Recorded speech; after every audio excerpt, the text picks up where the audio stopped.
أعوذ بالله من الشيطان الرجيم. بسم الله الرحمن الرحيم. السلام عليكم ورحمة الله تعالى وبركاته. Bismillahirrahmanirrahim. InsyaAllah kita mulakan majlis kita pada pagi ini dengan sebuah kitab dengan pahala yang kita bacakan nanti. Kita hadiahkan kepada Rasulullah sallallahu alaihi wasallam, ahli keluarganya, sahabat-sahabatnya, tabi'in, tabi'in, ulama-ulama mutaqaddimin, mutaakhirin, ulama zaman. Khususnya kepada Tuan Guru Haji Abdullah bin Abdul Mubin Asy-Syafi'i yang telah mengarang kitab Tanbihul Ghafilin.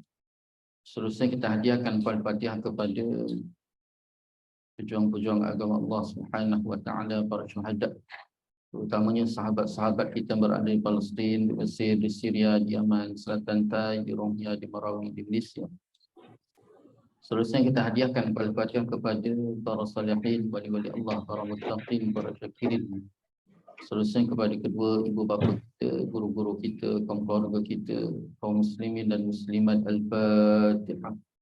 A'udzu billahi minasyaitonir rajim. Bismillahirrahmanirrahim. Alhamdulillahi rabbil alamin. Ar-Rahmanir Rahim. Malik yaumiddin. Iyyaka na'budu wa iyyaka nasta'in. Ihdinas siratal mustaqim. Siratal ladzina an'amta 'alaihim ghairil maghdubi 'alaihim waladdallin. InsyaAllah untuk menambah baik lagi majlis kita pada pagi ini, marilah sama-sama kita berselawat ke atas Nabi sallallahu alaihi wasallam. Semoga dengan kita berselawat ke atas Nabi sallallahu alaihi wasallam, Allah Subhanahu wa taala menambah lagi keberkatan, keredaan, rahmat, dan lebih-lebih lagi kita mengharapkan Allah Subhanahu wa taala mengampuni segala dosa kita insya-Allah. Bismillahirrahmanirrahim. Allahumma salli ala sayyidina Muhammadin an-nabiyil ummi wa ala alihi wa sahbihi wa barik wa sallim. اللهم صل على سيدنا محمد النبي الأمي وعلى آله وصحبه وبارك وسلم. اللهم صل على سيدنا محمد النبي الأمي وعلى آله وصحبه وبارك وسلم. اللهم صل على سيدنا محمد النبي الأمي وعلى آله وصحبه وبارك وسلم. اللهم صل على سيدنا محمد النبي الأمي وعلى آله وصحبه وبارك وسلم. اللهم صل على سيدنا محمد النبي الأمي وعلى آله وصحبه وبارك وسلم. اللهم صل على سيدنا محمد النبي الأمي وعلى آله وصحبه وبارك وسلم. اللهم صل على سيدنا محمد النبي الأمي وعلى آله وصحبه وبارك وسلم. اللهم صل على سيدنا محمد النبي الأمي وعلى آله وصحبه وبارك وسلم. اللهم صل على سيدنا محمد النبي الأمي وعلى آله وصحبه وبارك وسلم. بسم الله الرحمن الرحيم. الحمد لله رب العالمين، به نستعين على أمور الدنيا والدين. والصلاة والسلام على سيد المرسلين خاتم النبيين محمد صلى الله عليه وآله وصحبه وسلم، وعلى آله وأصحابه وتابعا لهم بإحسان إلى يوم الدين. سبحانك لا علم لنا إلا ما علمتنا إنك أنت العليم الحكيم. رب اشرح لي صدري ويسر لي أمري واحلل عقدة من لساني يفقهوا قولي. رب زدنا علما warzuqna fahma, Allahumma yassir wa la tu'assir, Rabbi tamim bil khair, ya Fattah ya Alim, iftah lana futuhal arifin, wala haula wala quwwata illa billahil aliyyil azim, wala haula wala quwwata illa billahil aliyyil azim, wala haula wala quwwata illa billahil aliyyil azim, amma ba'd. قال الله تعالى في القرآن العظيم: أعوذ بالله من الشيطان الرجيم، بسم الله الرحمن الرحيم، ألم نشرح لك صدرك ووضعنا عنك وزرك الذي أنقض ظهرك ورفعنا لك ذكرك فإن مع العسر يسرا إن مع العسر يسرا فإذا فرغت فانصب وإلى ربك فارغب. صدق الله العظيم. Alhamdulillah, pertama-tamanya marilah sama-sama kita merapatkan rasa syukur kita kehadrat Allah Subhanahu wa taala. Dengan keizinan Allah Subhanahu wa taala dapat sama-sama kita bertemu dan kita bersua lagi pada pagi ini, dan sama-sama kita mengharapkan semoga pertemuan kita pada pagi ini Allah SWT penuhkan dengan keberkatan, keredaan, rahmat, dan lebih-lebih lagi Allah SWT kita harapkan sangat-sangat Allah ampunkan segala dosa kita, insya-Allah. Yang keduanya, kita bersyukur sangat-sangat pada Allah SWT kerana hari ini hari yang ke berapa ya? 19. Masya-Allah, alhamdulillah mak. Sekejap je. Pejam celik dah 19 hari kita bersama dengan Ramadan. Jadi kita muhasabah, kita lihat, kita teliti. Kerana bukan hanya sekadar pahala yang kita cari. Itu bukannya matlamat. Matlamat yang paling besar ialah pembinaan sifat takwa dalam diri kita. Itu paling penting. Jadi pahala tadi mak tak lebih hanya sekadar gula-gula ataupun motivasi kekuatan untuk kita melakukan ibadah. Tapi ibadah yang kita buat dalam bulan Ramadan ni mak adalah tujuan untuk pembinaan sifat takwa yang Allah Ta'ala nakkan ke atas kita. Sebabnya dalam bulan Ramadan bukan hanya sekadar Allah membicarakan tentang pahala dan kelebihan sehingga kan Allah gambarkan pengampunan yang seluas-luasnya, tetapi Allah gambarkan juga, datangkan juga dalam Ramadan tu ada contoh. Kamu nak tengok orang yang bertakwa ni, ini contoh dia. Macam mana contoh dia? Melalui peristiwa Badar Al-Kubra. Allah tidak akan melakukan sesuatu perkara kecuali ada message, ada ibrah, pengajaran dan panduan yang ingin disampaikan oleh Allah SWT buat kita.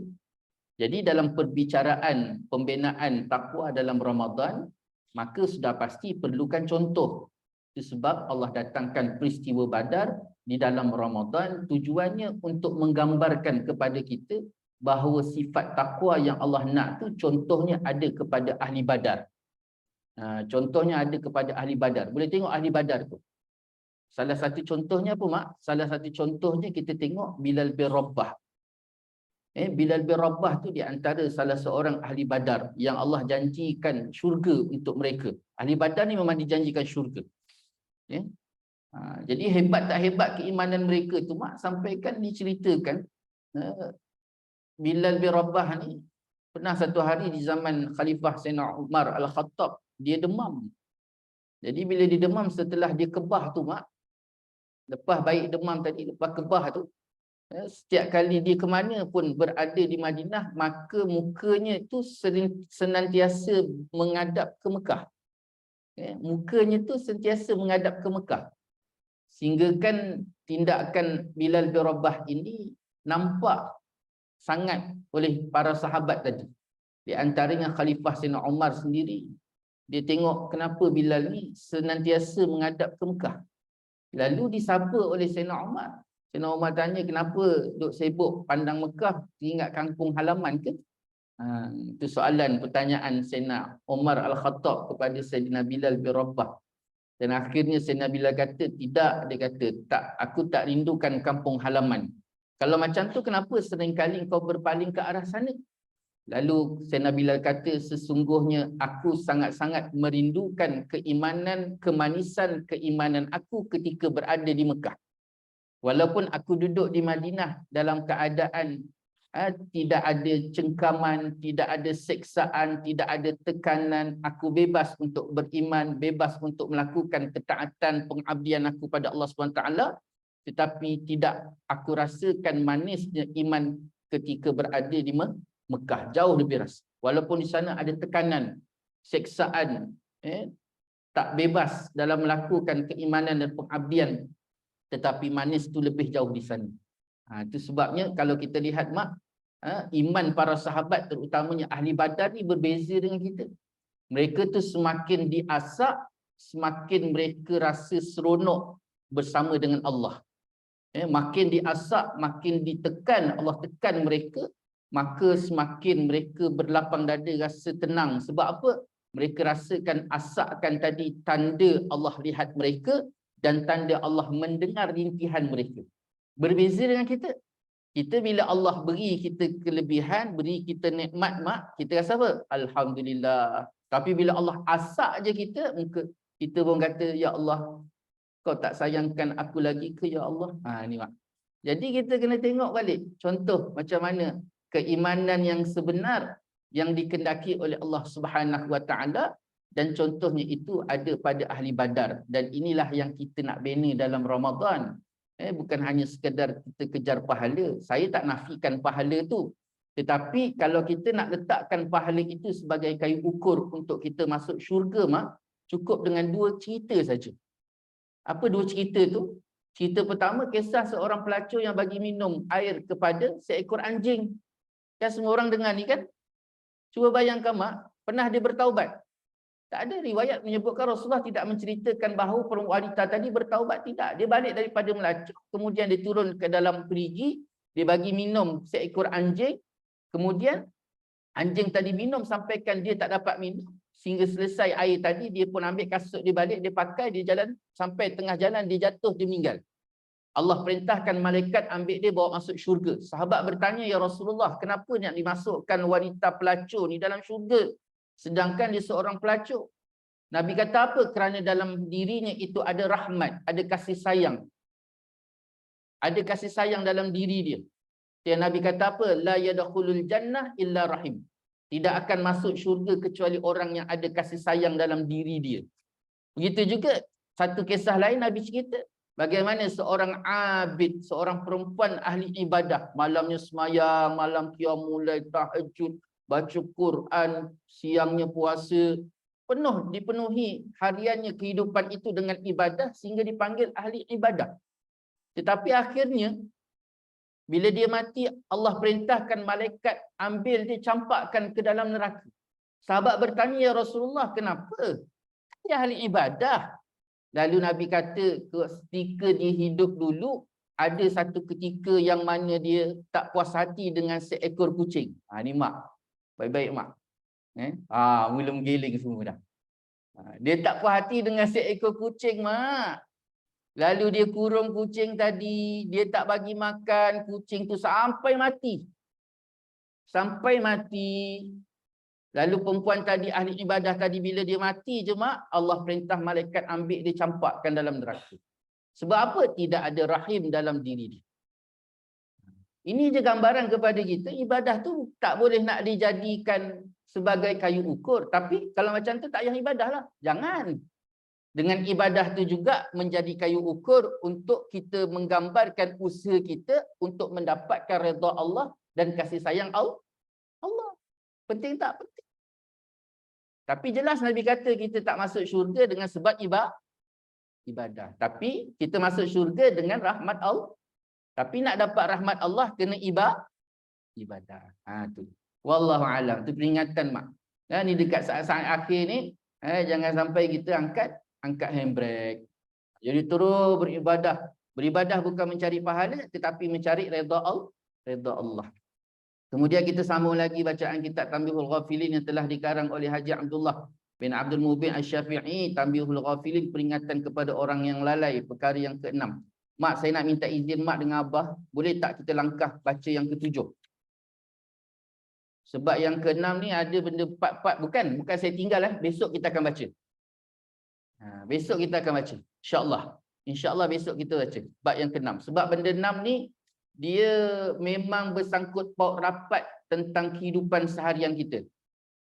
Jadi saya kena perinci betul-betul masalah yang keenam ini untuk supaya kita dapat melihat dengan perinci apa yang berlaku isu riba dalam kehidupan harian kita. Sebab kita ni ada beli rumah, beli kereta, ada buat pinjaman personal loan, kemudian kita ni pula ada beli beli emas hutang. Tu beli emas hutang tu boleh tak? Sedangkan emas tu adalah di antara benda yang riba, termasuk benda yang riba. Jadi tu benda-benda tu saya nak perincikan betul-betul, nak haluskan.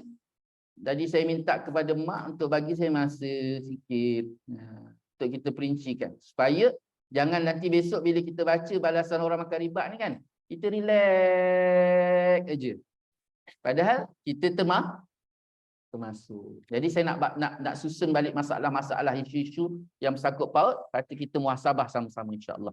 Jadi pagi ni saya minta izin untuk baca yang ke-7. InsyaAllah besok kita baca ke-6. Muka surat 27. Perkara yang ke-7. Balasan orang yang meratapi si mati dan ganjaran sabar menghadapi bala. Maksud bala ni musibah. Jadi bab yang ke-7 ni mak, Syekh nak menceritakan tentang balasan orang yang meratap bagi satu-satu kematian. Maksud meratap ni macam mana mak? Sedih lain. Sedih ni hanya sekadar dia menangis. Boleh tak? Boleh. Kalau dia menangis tu boleh. Kerana itu naluri manusia yang tak boleh kita lepaskan. Dan peristiwa ni pun berlaku kepada Nabi SAW. Bila ketika mana meninggalnya anak-anak Nabi SAW yang bernama Ibrahim. Jadi bila anak Nabi SAW yang bernama Ibrahim tadi meninggal mak, waktu pengurusan jenazah, tiba-tiba Sayyidina Umar Al-Khattab ni dia mendapati Rasulullah tu menitis air mata dia mengalir. Waktu pengurusan jenazah tu air mata mengalir. Sayyidina Umar ni kan panggilan dia apa mak? Sayyidina Umar Al-Faruq. Kenapa dia panggil Al-Faruq mak? Dialah pemisah kepada hak dan batil. Dia tak boleh tengok benda batil. Bila dia tengok benda batil ni, maka tak kiralah Nabi pun dia lawan. Sampai tahap macam tu. Itu sebabnya mak baca peristiwa Hudaibiyah, perjanjian Hudaibiyah tu, dia lawan Nabi SAW. Bukan dia lawan tu kataan kasar. Maksudnya dia datang jumpa Nabi, dia tak puas hati, sahabat lain tak berani. Sahabat lain bila dia tak puas hati dengan Nabi ataupun satu benda yang mungkin bercanggah dengan pandangan mereka, mereka diam. Tapi Sayyidina Umar tidak ada jenis tu. Sampaikan waktu Rasulullah SAW menitis air mata tadi mak, Sayyidina Umar datang. Wahai Rasulullah, adakah kau tidak menerima qada Allah? Dia tanya macam tu. Nabi tu. Apa kata Nabi SAW? Nabi kata, wahai Umar, ini naluri. Ini naluri, ini sunnah alam. Jadi boleh tak? Boleh. Cuma yang tak boleh meratap. Itu tak boleh. Itu satu. Satu. Yang panjang tu mak. Kalau sekadar dia menangis, itu tak apa. Yang tak boleh, yang tu haram mak. Hukumnya ni balasan dia cerita nanti. Satu. Yang kedua, mempertikaikan. Yang kedua, mempertikaikan. Kenapa dia mati? Abang kenapa abang mati? Siapa nak jaga saya dengan anak-anak? Selama ni abang lah yang pergi cari rezeki. Abang yang bagi makan kami, bagi makan anak-anak, bagi awak sewa rumah, bayar kereta. Jadi lepas abang mati. Yang ni tak boleh mak. Ni hukumnya haram. Kita lebih kurang dalam 4 tahun lepas, kalau tak silap saya. Kita PKP je dah 3 tahun kan? Ni 4 tahun. Ada satu cerita mak. Tapi orang ni dia tak meratap lah. Cuma jalan cerita dia tu mak. Saya tanya mak, kalau mak sendiri macam mana penerimaan mak? Seorang ibu ni mak, dia minta anak dia pergi kedai. Jadi anak dia pergi kedai. Waktu anak dia pergi kedai, dia minta anak dia pergi kedai mak, beli mi kuning. Jadi anak dia pun pergi kedai beli mi kuning. Waktu dia beli mi kuning, lepas dia beli mi kuning tadi mak, dia balik.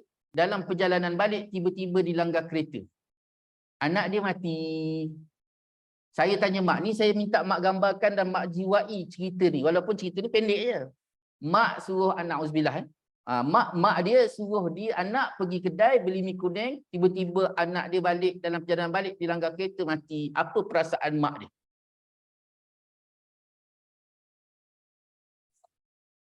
Susah.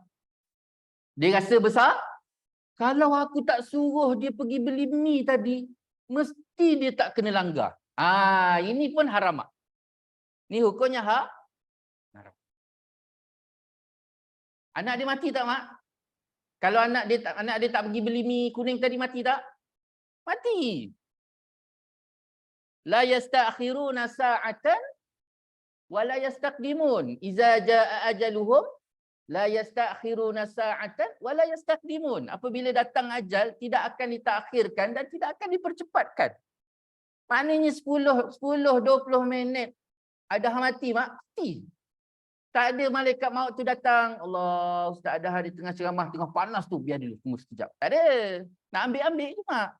10-20 ambil. Dia tak ada kata nanti-nanti. Ini memang jelas Allah Ta'ala sebut la yasta'khiruna sa'atan wa la yastaqdimun. Yang pergi beli mi kuning tadi balik tu hanya sekadar sebab. Itu sebabnya pernah, mak, ni kisah malaikat maut, mak. Malaikat maut ni, siapa nama malaikat maut? Israel. Dia puasa-puasa ni sejuk. Nama dia Israel, mak. Mak tahu malaikat maut ni, malaikat kalau bahasa saya lah, mak. Saya kata kalau kalangan manusia yang gedebe ni, gedebe ni apa? Samsing kan? Yang Samsing ni, mak, Senoma. Betul Dalam kalangan manusia yang Samsing ni, mak, Senoma. Cuba bayang Nabi pun dia pergi lawan. Berani tak berani, debenya dia. Dalam kalangan malaikat yang gedebe ni, mak, tapi mak jangan marah saya. Tak patut saya kata malaikat tu Samsing, tapi keras. Jenis keras. Siapa, mak? Iaitu malaikat Israel. Allah perintah malaikat Jibril turun ambil tanah untuk dibuat Nabi Allah Adam. Jibril tak berjaya, mak. Bila tanah bumi sendiri kata apa? Wallahi wa billahi wa tallahi, dia kata aku bersumpah dengan nama Allah, aku takkan izin kau ambil daripada bahagian aku untuk jadikan Adam. Kerana aku bimbang besok Adam akan melakukan kerosakan dan kemaksiatan di atas muka bumi. Jibril naik. Putih mata, mak. Turun lagi malaikat yang kedua. Saya tak ingat malaikat apa. Malaikat yang ketiga Allah Ta'ala perintah, iaitu malaikat Israel. Disuruh, dia ambil. Dia kata apa, mak? Bila bumi jawab benda yang sama, mak, aku tak izinkan. Dia kata apa? Aku kira apa? Kata Allah perintah aku ambil. Aku ambil ni perintah Allah.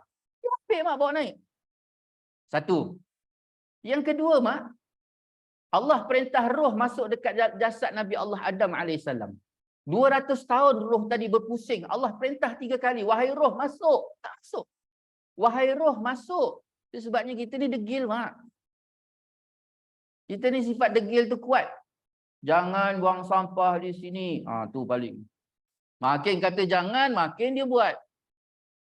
Akhirnya apa, mak? Allah perintah malaikat Israel, satu-satu malaikat. Dia ambil roh tadi, mak, dia masukkan. Dia masukkan daripada kepala. 200 tahun masuk malaikat Israel. Dan akhirnya yang ketiga, iaitu Allah, daripada peristiwa tadi, Allah angkat malaikat Israel untuk kerja mencabut nyawa. Itu yang waktu tu. Waktu tu bermula. Apa malaikat Israel kata, apa, mak? Wahai Allah, dia kata, aku ni takut nanti besok orang salahkan aku. Aku takut nanti besok bila aku cabut nyawa makhluk ni, maka makhluk ni, terutamanya manusia, mereka akan salahkan aku kerana cabut nyawa mereka. Lalu Allah janji kepada malaikat Israel, wahai Israel, aku berjanji pada engkau, sesungguhnya setiap kematian itu akan dijadikan sebab kematian, sehingga makhluk akan melihat sebab tanpa melihat bahawa engkau yang mencabut. Itu janji Allah. Itu sebabnya bila jadi kematian, mak orang datang. Bah, kenapa dia mati, malaikat Israel ambil? Tak ada kan? Kan? Tak ada orang kata, ini semua salah malaikat Israel. Tak ada. Sebab apa? Allah dah janji dengan malaikat Israel, dijadikan sebab sehingga makhluk melihat kematian itu pada sebab tanpa mereka mengira bahawa yang mencabut itu adalah malaikat Israel. Itu memang janji Allah. Itu sebab dia dalam bab mati ni, mak, kita kena balik pada Allah. Secara jelas Allah Ta'ala kata apa? Allazina idza asabathum musibatun qalu inna lillahi wa inna ilaihi raji'un. Bila jadi musibah, balik pada Allah.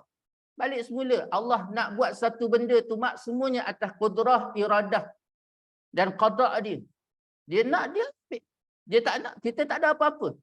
Kita tak ada, tidak mempunyai apa-apa, la haula wala quwwata illa billahil aliyil azim. Jadi benda-benda ni yang kita kena pasakkan betul-betul dalam diri kita, supaya setiap apa yang kita lalui dan apa yang berlaku segala-galanya itu atas kehendak Allah, dan apa yang Allah Ta'ala kehendaki itu pasti adalah yang paling terbaik. Mungkin tak baik pada mata kita, tapi tetap terbaik di sisi Allah Subhanahu wa Ta'ala.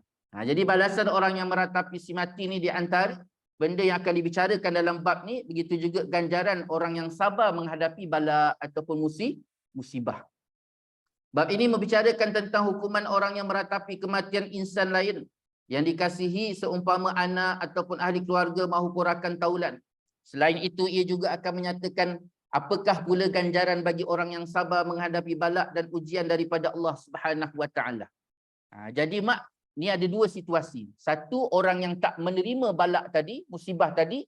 Satu lagi, orang yang menerima musibah tadi, berlapang dada.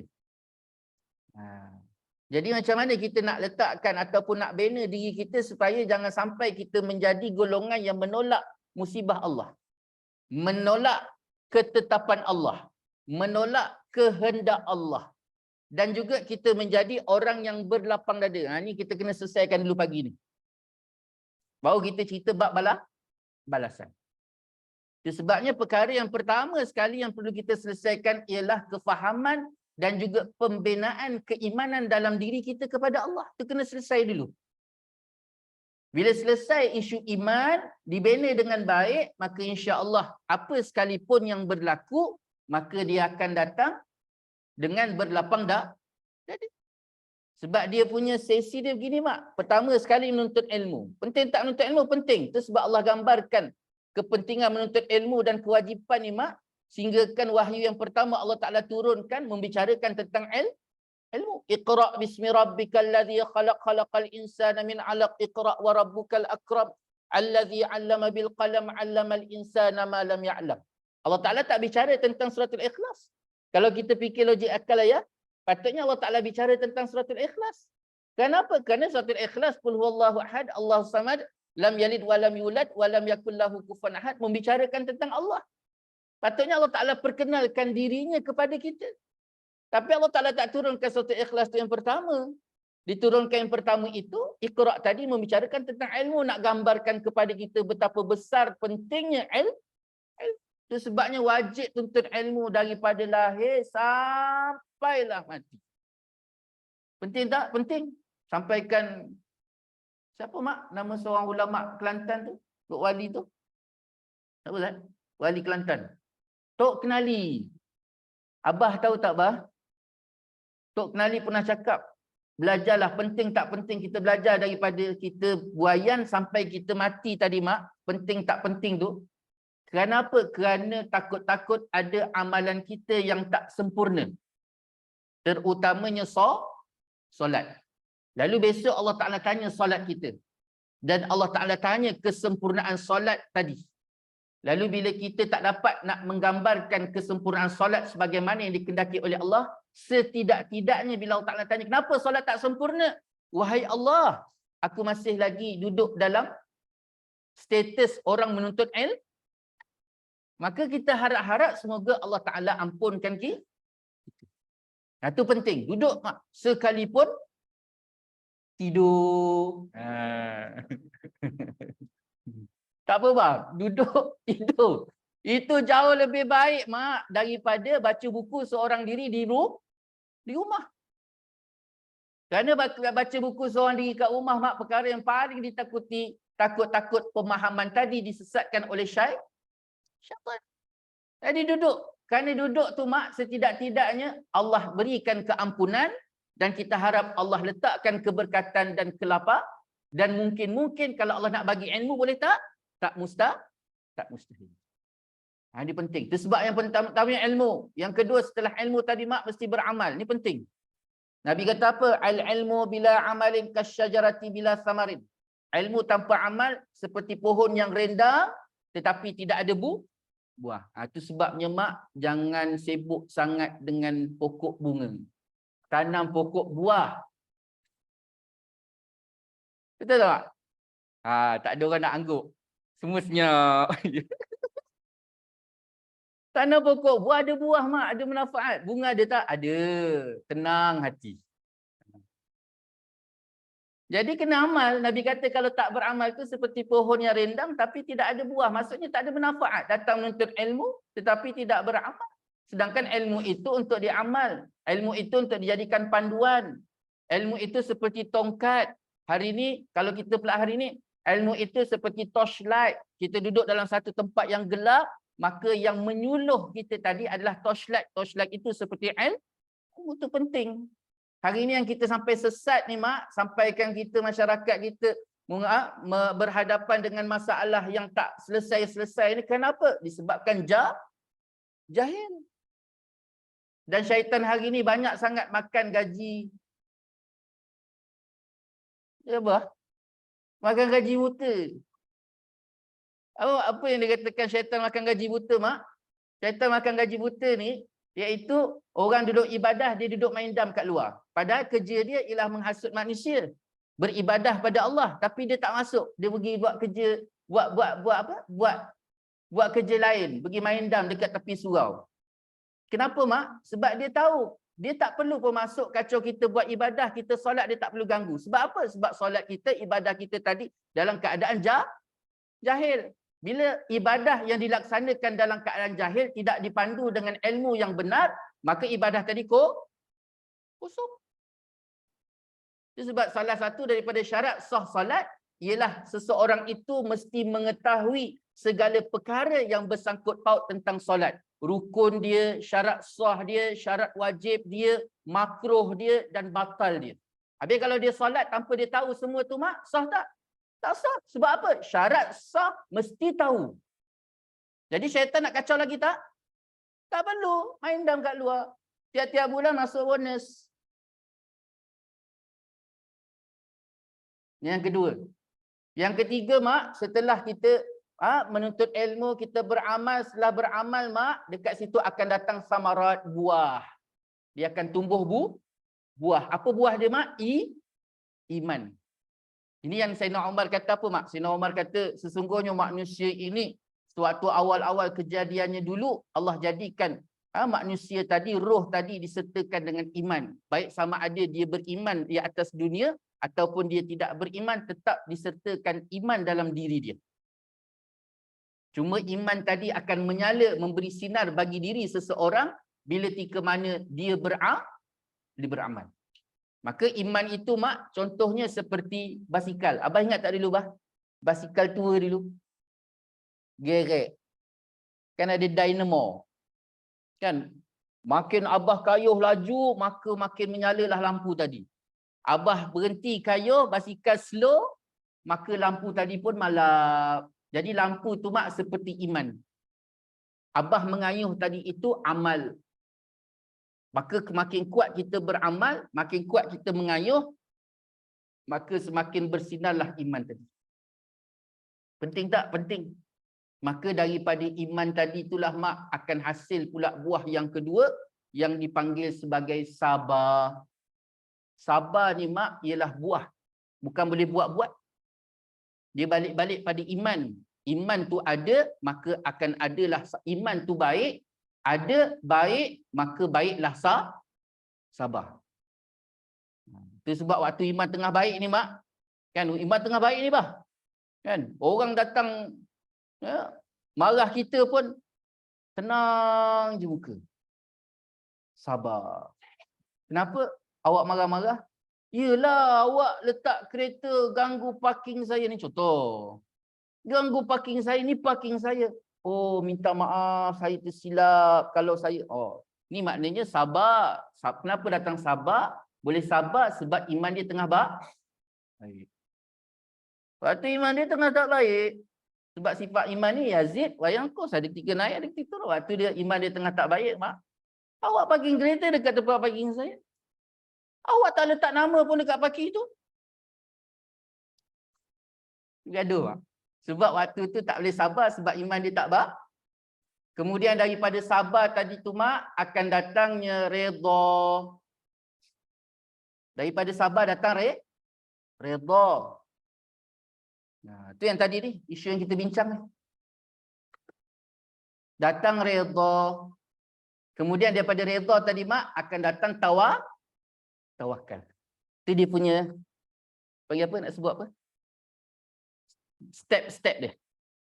Maknanya pertama sekali kita kena selesaikan ilmu. Tuntut ilmu, isi diri kita dengan Kemudian kita kena selesaikan dengan amal. Amal sehingga timbul, tumbuh, bina iman. Ni bulan Ramadan ni mak, Allah ajar kita. Sebab apa yang kita pelajari dalam bulan Ramadan, ini yang kita belajar, kita buat juga selepas Ramadan. Untuk bina iman. Kerana dengan iman yang baik itulah datangnya sabar, datang redha, datang tawakal. Itu yang jadi lahirnya ahli Badar.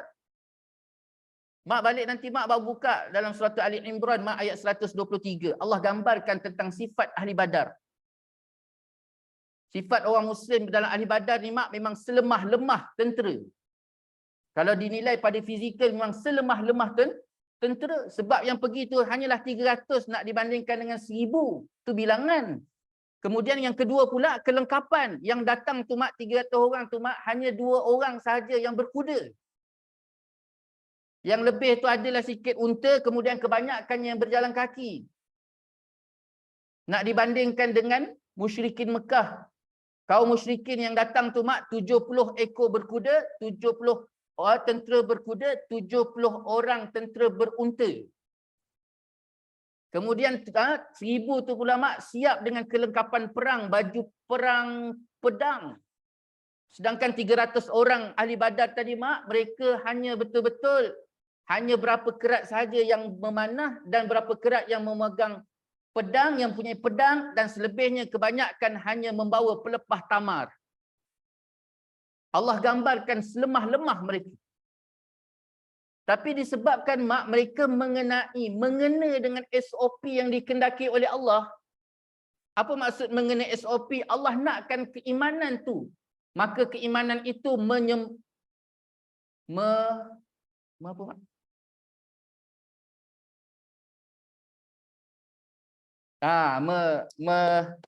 Mengena dengan SOP yang Allah Ta'ala nak tu. Iman dia tu betul-betul, iman ahli Badar 300 lebih tu mak yang pergi tu mak, iman dia tu betul-betul kena SOP Allah Ta'ala nak sehingga Allah datangkan bantuan. Cuba bayangkan tadi saya datangkan contoh seperti Bilal bin Rabah tadi. Dia lebih rasa nilaian kemanisan iman itu dalam seksaan dibandingkan dalam keadaan berlapang di Madinah. Kita tak makan cukup, alhamdulillah. Bila tak makan mak, jangan kata tak makan, bukan tak makan pun. Cuma masin sikit petang. Bukan abah kat sini, abah tempat lain. Cuma termasin mak, termasin. Apa? Dah tua-tua pun bodoh. Kan Piramli kan? Selalu kan Piramli, dah tua-tua pun bodoh. Orang tua-tua dulu kata kalau masak masin nak kahwin, awak nak kahwin dengan siapa pula? Ni saya hidup congok, awak tak nampak saya ni depan awak.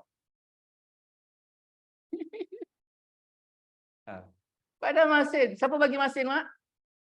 Allah, tak masalah. Isu. Itu belum lagi Allah Ta'ala tak bagi makan. Ini berbeza iman kita. Sebabnya pembinaan iman itu sangat-sangat penting. Sangat-sangat penting. Di sinilah kita akan berhadapan bagaimana kita duduk, sama ada kita duduk dalam golongan yang meratapi si mati tadi ataupun duduk dalam golongan sabar menghadapi musibah. Allah SWT telah berfirman yang artinya dalam surah Al-Hijr ayat 23. Dan sesungguhnya kamilah menghidupkan dan mematikan dan kami yang mewarisi. Secara jelas Allah yang menghidupkan sesuatu itu dan Allah yang mematikan, dan setiap yang mati tadi akan kembali kepada Allah, termasuk mewarisi. Semua yang mati tadi akan balik semula pada Allah. Allah nak bagi, dia bagi. Qulillahumma malikal mulki tu'til mulka man tasha' wa tanzi'ul mulka mimman tasha' wa tu'izzu man tasha' wa tudhillu man tasha' biyadikal khair innaka ala kulli syai'in qadir. Tulijul laila fin nahar wa tulijul nahara fil lail wa tukhrijul hayya minal mayt wa tukhrijul mayta minal hayy wa tarzuqu man tasha' bighairi hisab. Semuanya mak atas kehendak Allah. Allah nak bagi, dia bagi. Allah Ta'ala tak nak bagi. Kalau kita fikir logik akal, mak. Kita ni, mak. Kita ada ayah. Kita dah menepati apa yang Allah Ta'ala bagi. Kemudian, tak cukup dengan tu, kita ni pula doktor. Maka sudah pasti kita yang terbaik. Saya datang satu contoh kisah, mak. Ada satu doktor ni, mak. Dia beranak anak pertama, dapat anak, autism. Dia doktor pakar autism. Dia tu sendiri doktor pakar autism. Sekali bila dia beranak je, mak, dia dapat anak autism, dia tak boleh terima, mak. Sampai dia bawa kajian tu ke Amerika.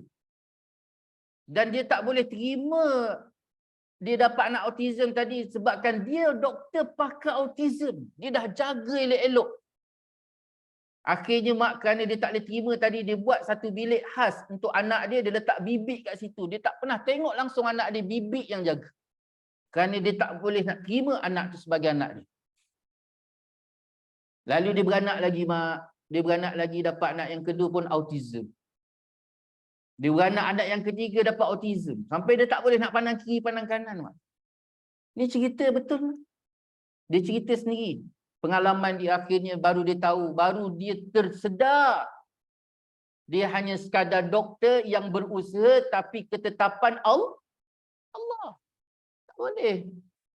Yang kadang-kadang saya pergi juga doktor tu. Yang kita datang pergi jumpa doktor, demam tu, mak, demam. Demam pergi jumpa doktor. Sekali doktor pun doktor pun demam. Tapi alhamdulillah doktor sekarang memang bagus, mak. Tahu dia jawab apa, mak? Dia jawab, Ustaz, doktor pun makhluk. Beriman, mak. Kan? Sekarang ni bukan Melayu je, mak, bukan Islam saja. Non Muslim pun kadang-kadang saya jumpa doktor India pun, bila kita tanya saja je nak tengok dia jawab apa. Kan? Doktor pun tak sihat ke? Doktor pun orang, bukan Tuhan. Nampak bagus.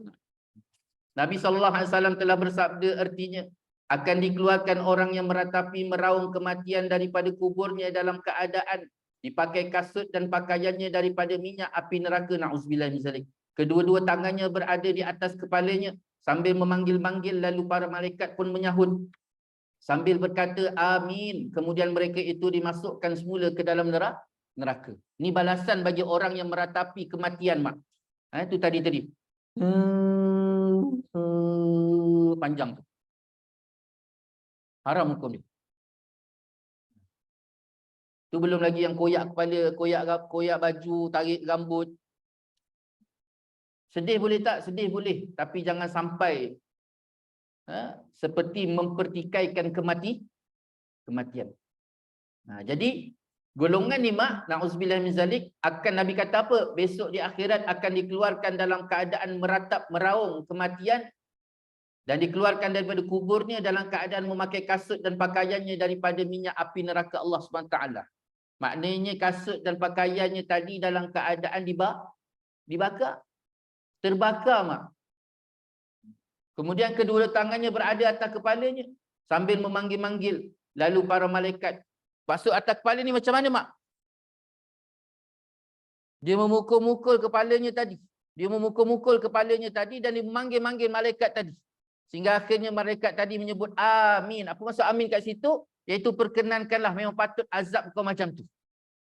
Sebab waktu hidup atas dunia bila terjadi kematian, kau meratapi kau tak boleh menerima ataupun tak boleh redha atas satu kematian dan patut kau kena azab macam tu. Itu maksud amin kat situ. Dan akhirnya dimasukkan semula ke dalam kubur. Sabdanya Nabi SAW lagi, suara yang paling buruk di sisi Allah SWT ialah dua perkara. Nabi kata, yang pertama suara orang yang meraung meratapi kematian, dan suara yang kedua iaitu seruling syaitan, orang yang meniup seruling. Ini suara yang paling buruk di sisi Allah. Allah paling tak suka dua suara ni, iaitu suara yang meratap kematian dan yang keduanya suara orang yang meniup seruling. Itu sebabnya, mak, baik-baik dijauhkan daripada meniup seruling. Kenapa, mak? Seruling tu alasannya di antara sebab disebut oleh para ulama diharamkan seruling itu selain daripada kata-kata Nabi SAW. Nabi kata haram disebabkan ketika Nabi Allah Adam AS diturunkan ke bumi dalam keadaan syaitan itu meniup, bukan meniup seruling tapi bersiul seperti seruling itu. Dia rasa seronok. Nabi Allah Adam tu keluar. Itu salah satu sebab. Tiada seorang pun yang akan diseksa dengan dosa orang lain melainkan mayat itu diseksa dengan sebab tangisan ratapan penghuni rumahnya.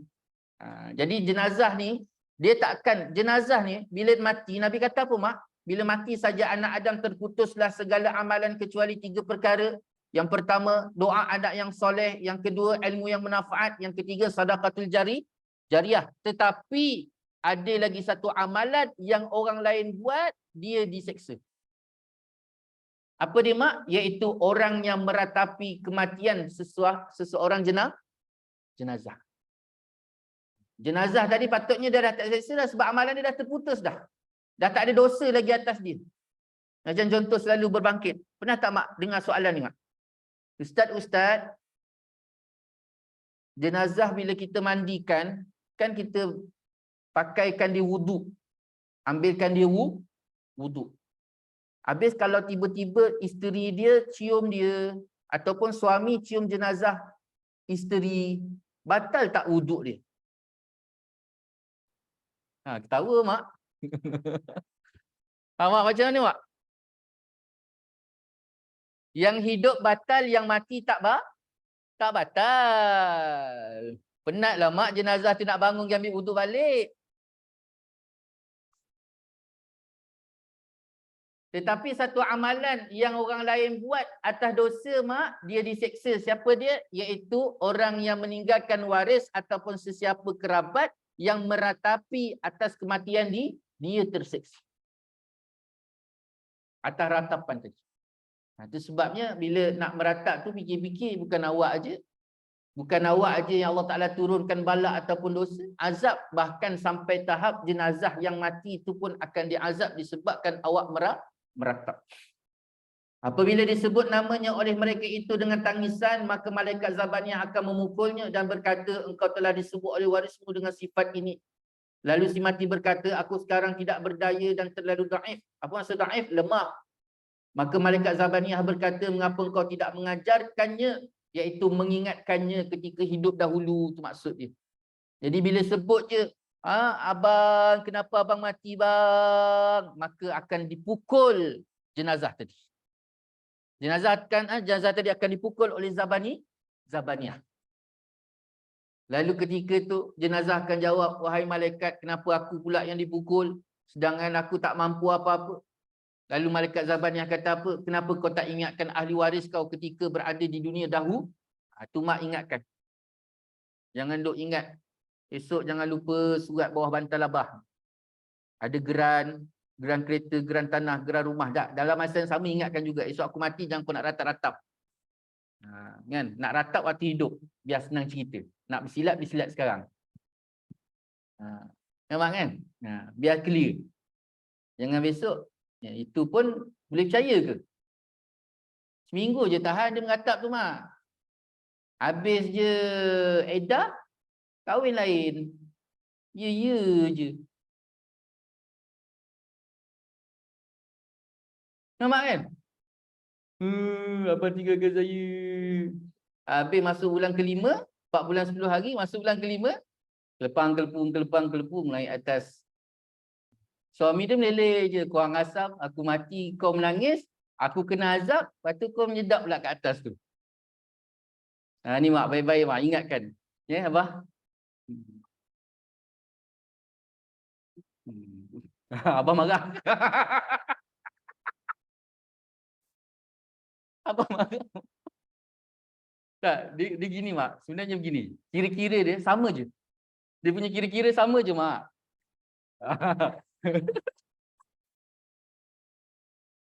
Dalam bab ni saya tak boleh menyebelah rimak. Tak betul. Betul. Kalau nak kata setia, lelaki ada yang setia. Perempuan pasti ada setia.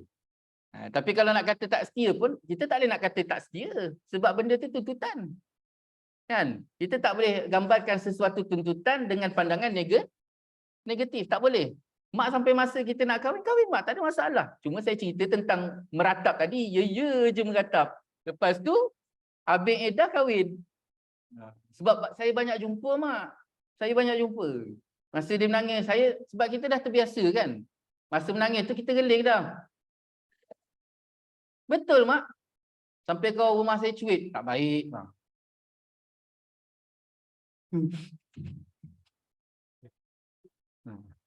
Lepas ni boleh tutup dengan abah.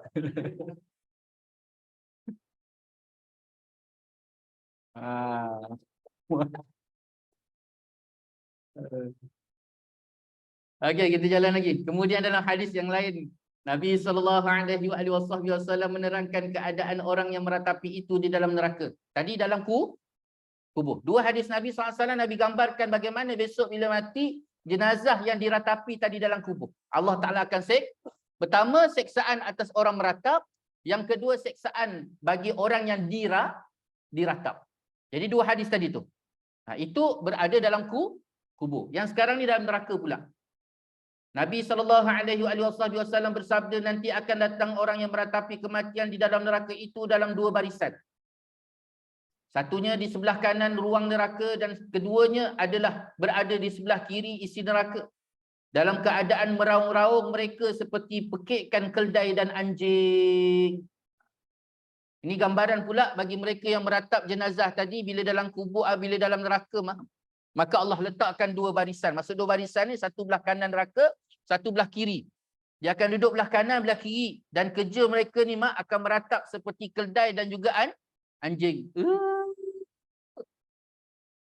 Na'udzubillah min zalik. Dia bayangkan anjing malam-malam yang meratap tu kan. Yang dia nampak benda tu mak.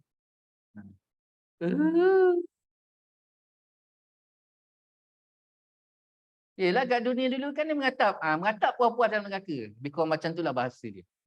Kalau keldai saya tak pernah dengar lagi mak. Jadi tak tahu macam nak buat suara keldai tu. Na'udzubillah. Na'udzubillah mak. Tak.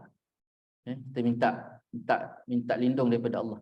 Dalam pada itu Nabi SAW telah menjelaskan tentang balasan orang yang bersabar. Ini bersabar pula.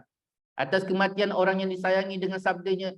Sabda Nabi SAW, apabila meninggal seorang anaknya lalu dibawa rohnya oleh malaikat ke langit, maka Allah SWT berkata, wahai malaikatku, mengapakah engkau tinggalkan hamba-Ku dan mengambil anaknya serta buah hatinya, sedangkan dia mengetahui? Malaikat berkata, wahai Tuhanku, aku tinggalkan dia dengan keadaan dia yang sabar menerima qada'mu dan bersyukur di atas nikmat-Mu. Kemudian Allah SWT berfirman kepada malaikat Ridwan, binakan baginya satu rumah di dalam syurga di bawah arash, dan aku namakannya rumah yang rumah sabar. Rumah sabar. Jadi Nabi SAW gambarkan bila mati saja seorang anak, dia tinggalkan mak ayah, malaikat tadi akan bawa anak tadi naik ke langit. Waktu bawa naik ke langit tadi, roh tadi bawa naik ke langit, Allah bertanya. Jadi bila Allah bertanya, kita kena faham mak. Allah bertanya bukan bermakna Allah Ta'ala tak tahu. Allah bertanya, Allah nak bagi tahu. Itu kena faham betul-betul. Kena letak betul-betul dalam kepala kita. Bila Allah bertanya saja bukan Allah Ta'ala tak tahu, tapi Allah nak bagi tahu melalui persoalan tadi. Allah bertanya, kenapa kau bawa naik anak ni?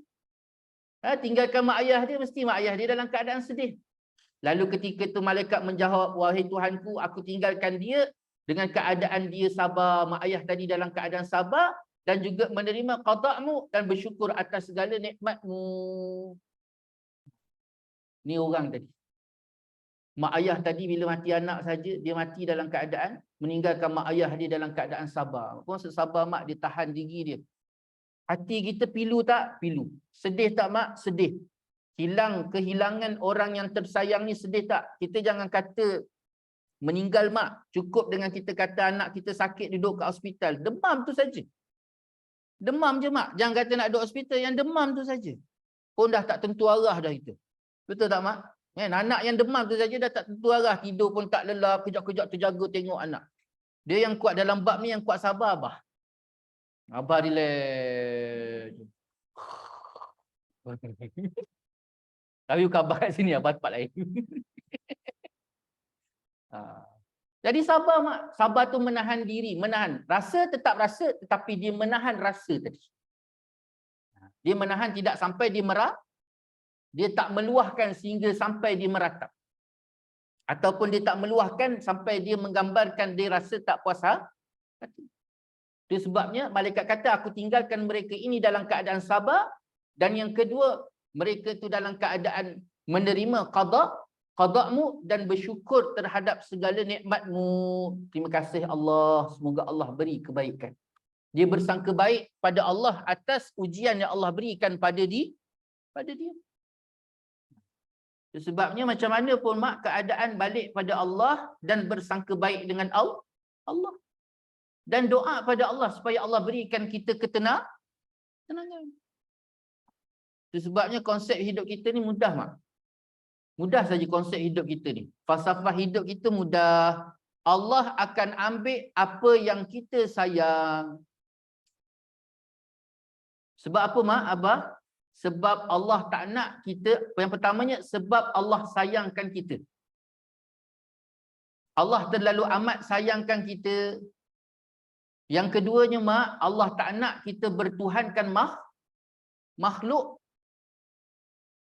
Mak terlalu sayangkan abah sampai mak secara tak langsung bertuhankan abah. Mana ada? Saya semayang, tak ada saya sujud suami saya. Habis tu yang mak sembahyang, Allahu Akbar. Orang tua ni apalah khabar, dah makan ke belum? Ni tengah hari balik ke tidak? Itu tak bertuhankan mak. Sepatutnya yang didatangkan ketika itu ialah Allah. Tetapi dia datangkan suami di Tuhan lah. Dia bertuhan. Itu sebabnya Allah akan ambil sesuatu benda yang paling kita sayang. Itu sebabnya mak jangan sayang abah sangat-sangat. Nanti esok Allah ambil. Abah jangan terlalu sayangkan mak. Jangan bah. Jangan terlalu sayangkan anak melebihi sayang tu. Memang Allah akan ambil. Sama ada Allah akan ambil dengan cara mati ataupun Allah akan rosakkan dia sehingga kita hancur hati dan perasaan kita terhadap anak tersebut. Saya datang satu kisah. Cerita mak, ni pengalaman. Dulu waktu zaman saya mengaji mak, ada seorang sahabat, pangkat adik lah, junior, adik junior. Ayah dia ni mak, jaga dia ni ya Allah seperti menatang air yang penuh, menatang minyak yang penuh.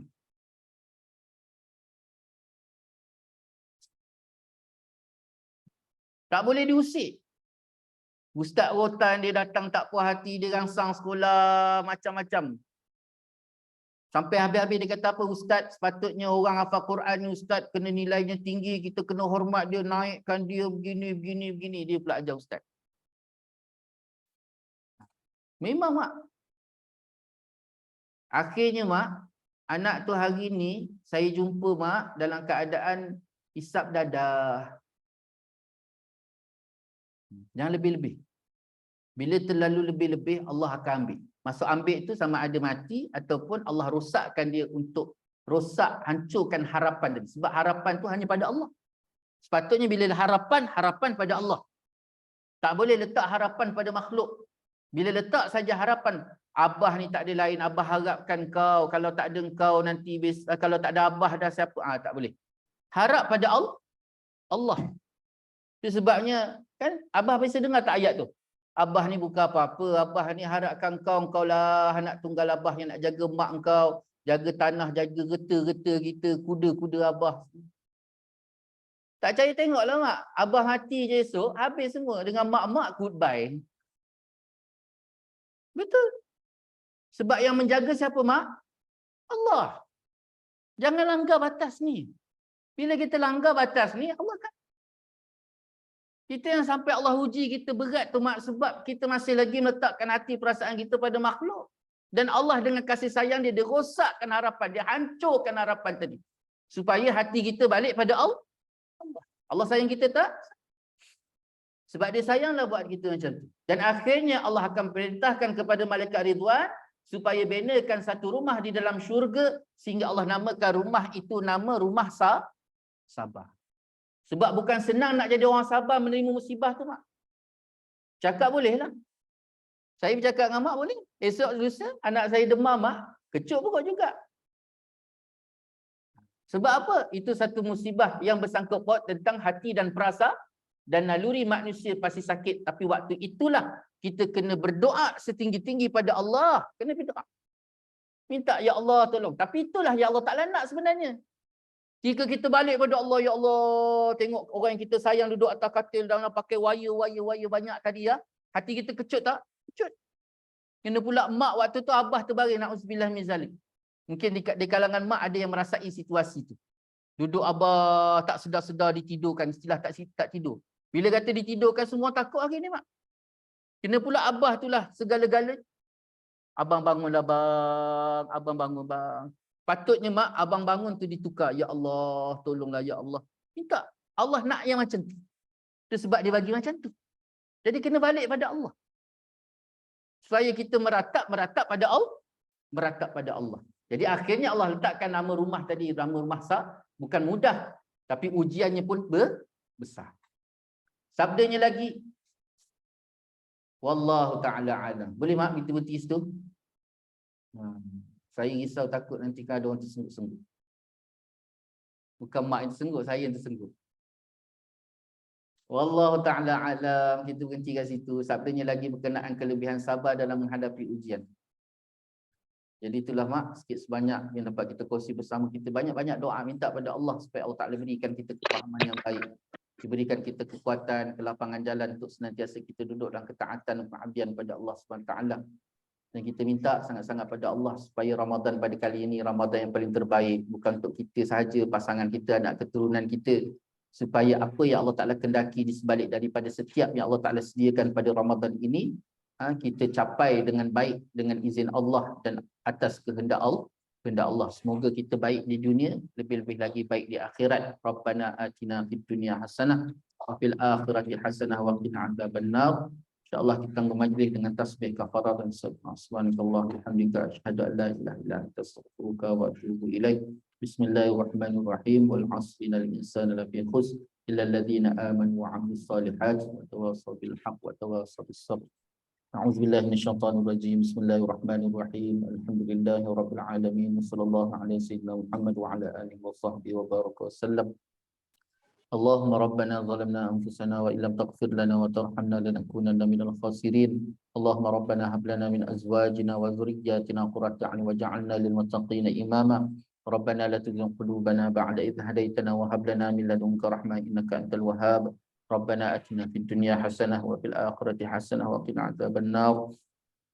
Wa sallallahu ala sayyidina Muhammad wa ala alihi wa sahbihi wa baraka wasallam. Alhamdulillahi rabbil alamin. Taqabbalallahu minkum.